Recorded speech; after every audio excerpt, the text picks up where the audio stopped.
Sit. Sit with dignity. Set your intention to be mindful. Set your intention to be harmless.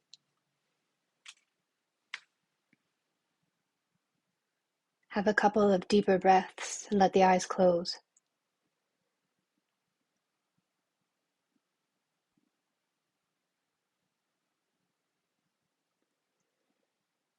The mind doesn't occasionally wander or tend to wander. It wanders all the time. This is due to the mind's constant quest for the next thing or the novel thing or even the scary thing. What is sacrificed in this constant searching is the now. We are seekers. And this is fine if we notice the pulling away instead of being whipped around by it. Notice the pulling away non-judgmentally, non-reactively. Notice. Observe. Observe where you feel your breath. On the tip of the nose, the rib cage, the stomach. That's your guardrail, where you feel the breath. Focus your attention on the breath.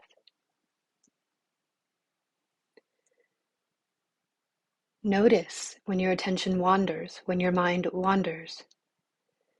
Redirect your attention to the breath and repeat.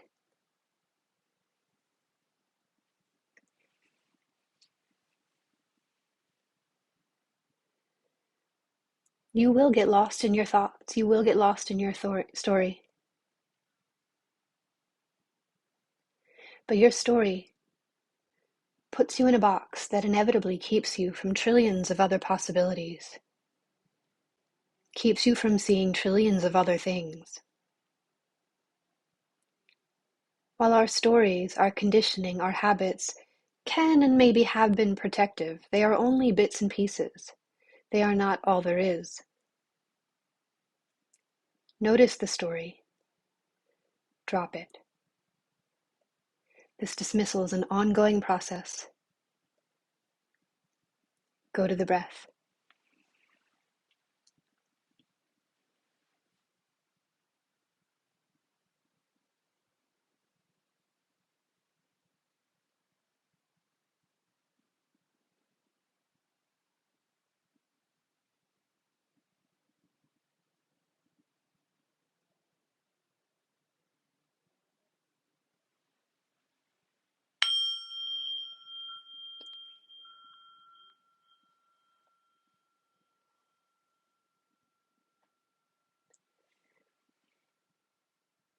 Dropping the story is an ongoing process.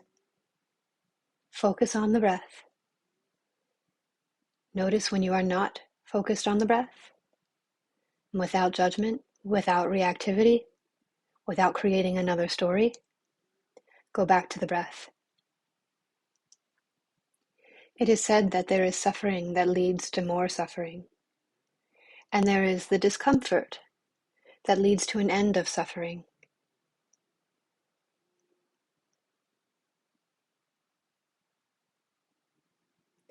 Go to the breath.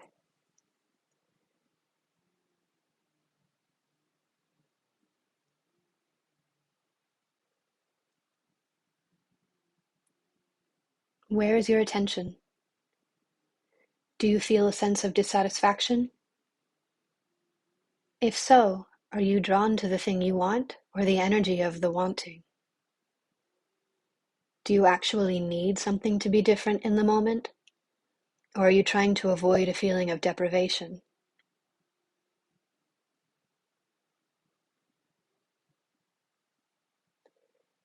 Step out of the reward-punishment box. That is a duality trap. You are simply focusing on the breath. And as a result, discovering the habits of your mind.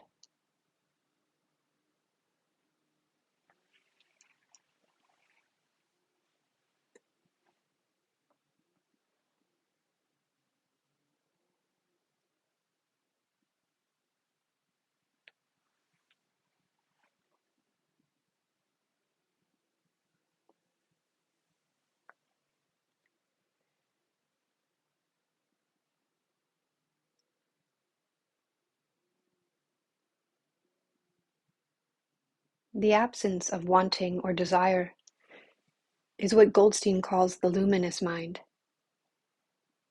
And it is, quote, the basis for delight, joy, tranquility, concentration, and insight. Focus on the breath.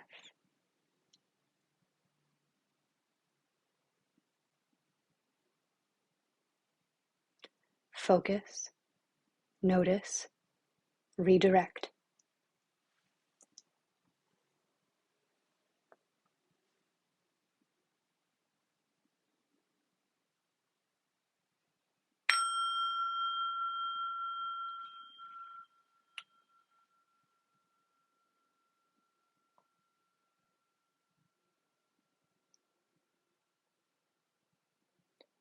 We are practicing present-centered, non-reactive noticing. This is not always meant to feel good. That wouldn't prepare us for life.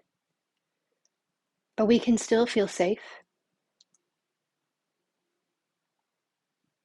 not constantly searching for the pleasurable teaches us to be our best self, even if what we're going through is difficult. See it all, non-judgmentally. Drop the commentary. Drop the associations and reactions. Observe the breath.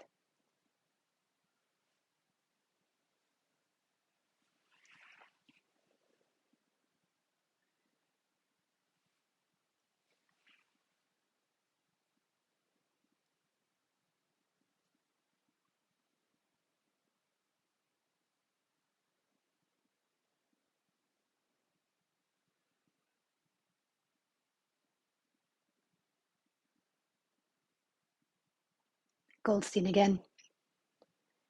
Joyfulness means there's no fear, no tension, no ought to. There isn't anything we have to do about it. It just is.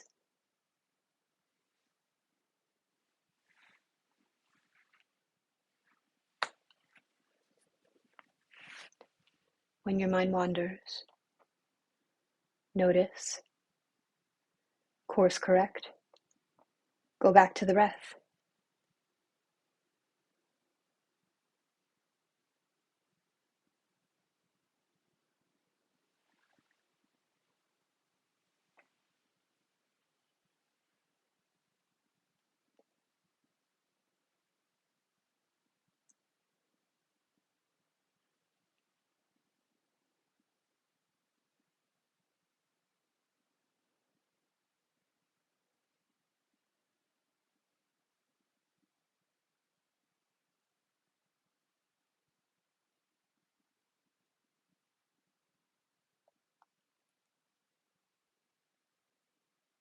If you feel uncomfortable,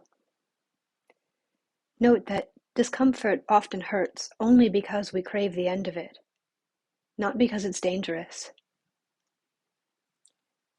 Choose observation over aversion. The craving mind knows only that it wants. It's like a drug. Observe urges, cravings, punitive thoughts, without any commentary, without giving them any power. Go back to the breath. Incline your mind towards equanimity.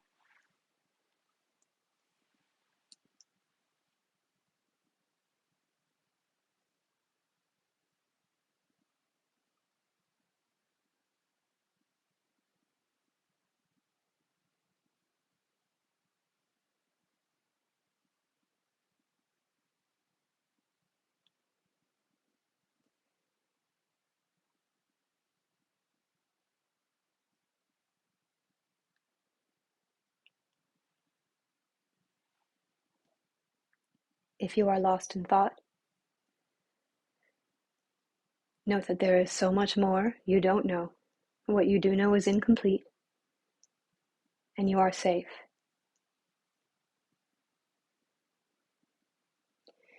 If you are struggling, notice if it's because there's a belief or a story you are identifying with.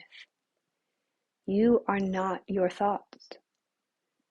You are not your beliefs. Go to the breath.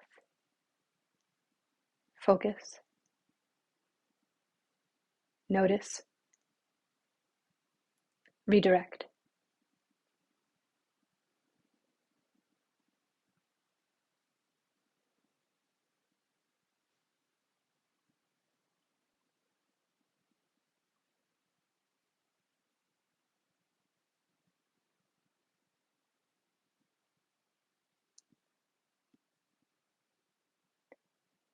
You are not your story. You are not your expectations. You are not what happened to you.